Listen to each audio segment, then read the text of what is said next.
I'm Cleva Kah. I'm the owner of the House of Imaji, a multidisciplinary arts group that believes in using fashion and purpose-driven entertainment events to bring the community together for community healing, for empowerment, and for self-love. And a lot of times I get asked, well, what is my passion? Because I do so many things as a designer, as a event producer, as a mentor. I believe that it could be truly summed up in my very first show that I ever had back in 2003 on the campus of North Carolina Central University. I was new to fashion. I had recently switched majors after a dream that I took as an omen. And it led me to a familiar situation where, again, I was the only male in the room.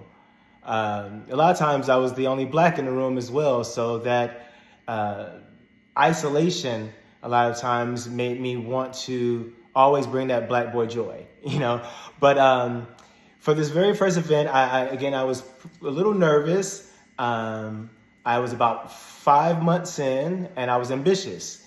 So as a department, we had a design competition that everyone in the department had to contribute at least 3 pieces. And so when it came to me, I said, you know what, I'm gonna do 17.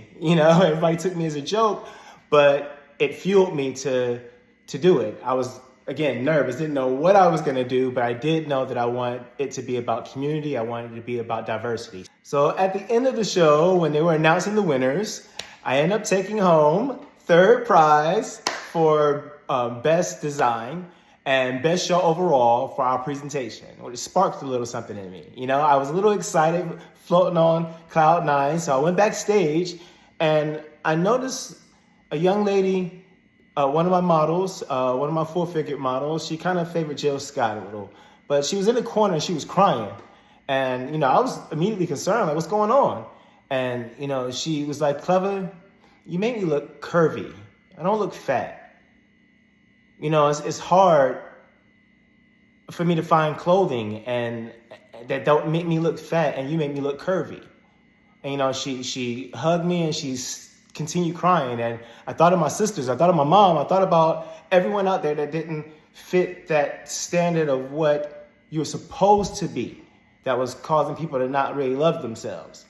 And so I knew at that moment that was my purpose, to use whatever talents, whatever gifts that I have, known or unknown, to create platforms for others to find self-reflection, self-healing, and self-love.